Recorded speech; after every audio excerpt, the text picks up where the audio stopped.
Mr. Aneesh Kadyan, Senior Executive Director, CBRE South Asia. Mr. Aneesh is head of operations of a large team of building and facility management professionals. He is a postgraduate in mechanical engineering with over 25 years of experience managing services in technology-intensive environments. His interests include maintenance management, corporate governance, strategic planning, and technology interventions in industry. Aneesh is a professional engineer and active member of ISHRAE, Certified Energy Auditor, and IGBC Accredited professional. Today, Mr. Aneesh will talk about self-reporting assets for sustainable buildings operation. So delegates, let's welcome Mr. Aneesh. Yeah, so very good evening to everybody. And of course, very good evening to all the panelists once again. I'm just going to be talking about a concept called self-reporting assets. It's slightly new. It's already there in many ways, but it's just one way of putting everything together. I thought this is a good platform to share what is the future looking like. So just a bit of perspective about my company, not to sell my company, but just to tell you how we are, I would say, we have some knowledge about this area. We're managing a large footprint of buildings, more than 300 buildings. There's a lot of air conditioning that we manage. And I think Dr. Roshni also brought out, a lot of it is needs more maintenance than it should. A lot of it is not operating the way it should as per the original design. And that's where we come in and try to help these buildings reach to their design point. Now, coming to why do we need to really get into this chiller efficiency, I would say, push? So I think there are three areas why this is being demanded from by the developers or the people who are using air conditioning systems. One is, of course, climate change. It's real, 1.5 degrees global temperatures. You're all hearing about COP27. All these things are actually happening, and that is pushing this drive towards energy efficiency. Buildings, of course, use so much of energy, so that's the focus area. The legacy systems. Now, this is something which I think is important for all of us to understand. Every year in India, there's about 30 odd million square feet being added. Commercial building I'm talking about, not industrial, not government, not warehousing. Just commercial building, about 30-35 million square feet gets added every year in different cities. If you just forget last 2-3 years and you take the last maybe 10 years, so that means 300 million square feet. Each of those many buildings which are there, they would have had HVAC systems in place. Those HVAC systems, generally when you do a building design, and Preeti might agree with me that the design of the system starts much earlier. So the first building would have actually the design would have started 15 years back. Buildings which are made in say 2018 or 19, their design would have started in 2013-14. So technology has changed, and very fast also. So that there are a lot of legacy equipments all over our country, and because we have grown so fast, those things have got there's a large volume of these legacy buildings. And typically air conditioning systems, 15 years is a decent life. You could even get longer lives depending on the usage, but 10 to 15 years, it's a reasonable expectation. So there are a lot of buildings and a lot of air conditioning systems in use which they have a lot of life left, but they're not maybe the most efficient. And these things, again, India, I think Dr. Roshni also mentioned, automation is a buzzword, but how effectively it is used on the ground, there are challenges around that, mainly because there are many reasons. I'm not going to those. And the most important factor is costs. Every few years, we are facing these recession issues or some global issues which are impacting operating costs. Clients want, basically occupiers of buildings and developers want lower cost, better services, better cooling. It's still manpower dependent. Manpower costs are going up every year. So these are the ones which are pushing customers towards energy efficiency. But thankfully, there are some pulls as well, and these are the positive reasons why organizations are looking at more efficient HVAC systems, but in general the systems. One, of course, is technology. A lot of new technology has come in the last 4-5 years, which doesn't need a whole retrofit or a whole upgrade. It can be an add-on. Costs are also not so prohibitive. Earlier, the BMS system used to be very expensive. Now you have Wi-Fi based BMS systems, which could be cheaper in the long run. And more importantly, there is awareness. Thanks to the global Paris Agreement and COP26 and 27, there is a lot of awareness about climate change, and even the certification requirements all are focused on efficiency. So all these things, I think, get us to a space where we have to look for better efficiencies. and that's what I'm going to be discussing. Now, traditionally, this topic also is about HVAC efficiency. Yes, that's what is traditionally discussed, but that is just one part of it. It's a standalone approach. You check the IKW or the IPLV values, you getting as low as 0.5, 0.4 IKW, great chillers, but that's just one aspect of it. I think what is really needed is to see the whole system efficiency, not just the chiller efficiency, because they're not equal. And what do I mean by system efficiency? One, of course, is all your associated components of the whole air conditioning system. Cooling towers, AHUs, pumps, pipings. A lot of places we manage so many buildings, we've seen the pipings have become very old. The pumping energy is much more because water use is not very good, so the resistance in the flow is there. So all those aspects come into the system efficiency. There's another important aspect, which is the process efficiency. How effectively are you maintaining these systems? Because if you don't maintain them well, the efficiencies will go down. And how are you using the data points and the intelligence you get to effectively control and manage your assets? And I think that's the last part I'm going to be talking about, smart air conditioning systems. And that's the area that I think is an opportunity for all of us, because see, changing those, like I mentioned in the beginning, these systems are not very old, maybe 15 years old maximum. To retrofit something, we are doing one or two retrofits for a few of our large developers. It's very costly. It's not an easy thing, and with so much of cost pressures, they go into a lot of analysis and they want the best.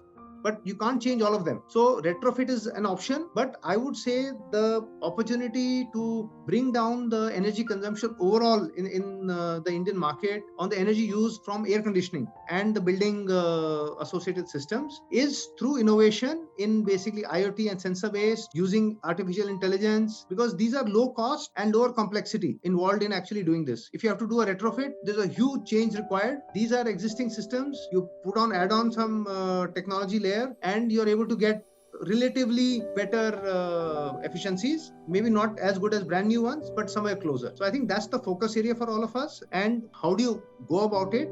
This is what I call the self-reporting assets, and they're in the market already. IoT is one of the names, but each of your assets in a building, be it your AHUs, your cooling towers, there's a lot of data which is coming out every second.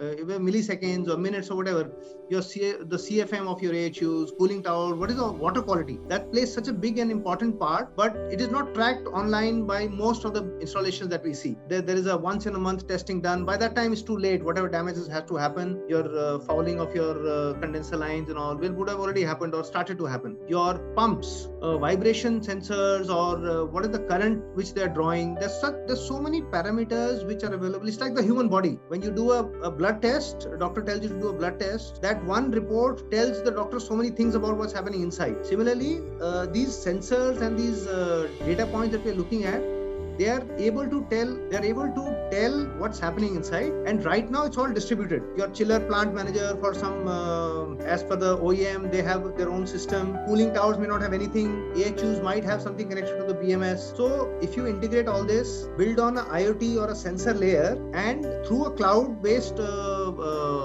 system, you can then get everything together, optimize the plant's operating system. And by a plant, I mean the entire whole system, be it your AHU speed, your fresh air dampers, how much are they open, cooling towers, 2 have to run, 1 have to run, how many fans have to run. All this is now based on the entire system working together, giving inputs to different layers, and that enables you to improve the efficiency of your chillers as well as your system in general. Now, as part of self-reporting assets, there are two concepts. One is a sensor takes data, pushes it on to a cloud where there is a software engine which does all the calculations. Problem in India is, sometimes the systems are not reliable, the internet connectivity is not there. The chillers are mostly in the basements. There are those issues. So edge computing or edge processing is also gaining traction, where you have the sensors which are positioned at the plant, or say, for example, a pump or your chiller itself. Now, these sensors have some intelligence built in, so they don't have to connect real time to take any actions. So they're called a system on a chip model, and they're doing the sensing, signal processing. All these things are done together, and real time decisions are made. Now, there was a report by a Control Engineering magazine, basically shows that the longer you delay in taking action, the poorer will be the quality of response. Quality of response basically means that output of some action will not be as effective if you take it after some more time. It's like, when you have high BP, if you don't take medicines now and you start taking after 1 year, the problem gets aggravated. So if you see here, the first chart, in a equipment failure situation, say a pump is running and the impeller, there's some imbalance or the bearing is about to go. In the first second, if you take some action, means you stop the pump or reduce the speed, in the first second, you will get 100% response. That would mean that the pump will be safe, there'll be no damage. As soon as you cross the 1% response, and within 1 hour, if you let it run for 1 hour, you would have basically lost the pump. That's how important fast reaction is in equipment management.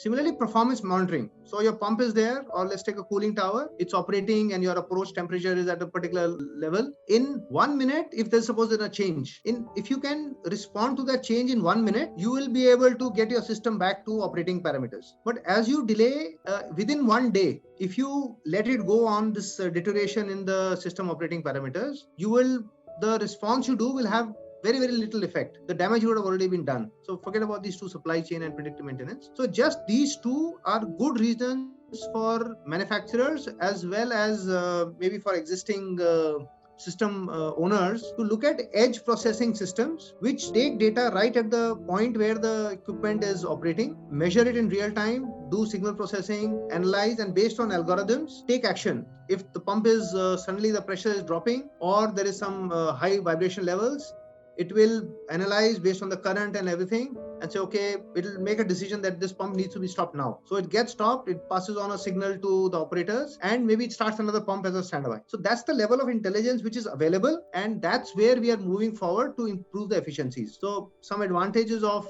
edge processing: if it's faster, it reduces the response lag. Of course, lower costs because your downtime reduces, and more importantly, it's security. So there is less chances of data getting corrupted because of the transmission, and Wi-Fi availability is not there. Just a quick example of self-reporting and edge processing.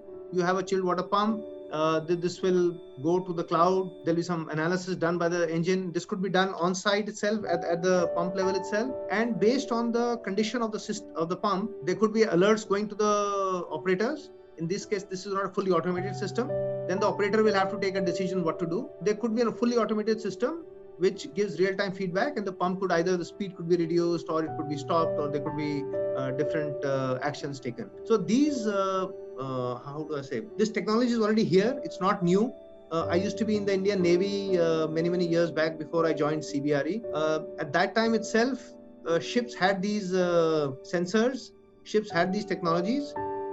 Because ships, especially merchant ships, there are not too many people there. So you have to rely on technology to run your building operations. This technology needs to come in faster, and maybe I think once the OEMs also start integrating their technologies with the system, we might see efficiencies really improving quickly. So just to close, what are the current challenges to get self-reporting assets? I would say the most common challenge which developers ask is, where's the proof that this will work? Because most of the BMS systems, and I can see, Preeti is also smiling, any new building will have a budget for a BMS system. That BMS system will be very, very elaborate. It will integrate the chillers, it'll integrate the lifts, panels, everything. Ultimately, when the building gets commissioned, for various reasons, either the BMS system is not fully operational. If it is, only part of it is operational. So generally, there is a bit of I would say resistance, mainly because it's not so reliable and it's not so visible. Awareness, of course, is a challenge. There will be initial costs because you are putting in technology, you're putting in sensors. Generally, there's a resistance to change. And also one challenge we've faced at a lot of places, because there are different pump manufacturer is different, your cooling tower manufacturer is different, your chiller manufacturer has a different protocol. So integrating all the data points to a common bus has not been very easy. Now, of course, things are getting easier, but it is a challenge. But of course, the benefits outweigh all these challenges, and that is how we'll improve our chiller efficiency. It will easily give you lower optimization of manpower. You won't need people to be sitting in front of the machine filling up logbooks. That will totally go away. Energy reduction, while I've said 10%, but we have done actually some implementations of this IoT based system, not edge processing, but IoT based systems along with software solutions like Preeti had mentioned. And we have seen a 10 to actually much more, but 10% conservatively we can easily get. And of course, your maintenance cost drastically come down because your failure rates are less, they're more predictable. You can manage them better. Of course, the reliability increases, and you're able to get real-time status throughout the operation cycle of the systems. So I would just like to end my talk again on climate change. It is, it's here.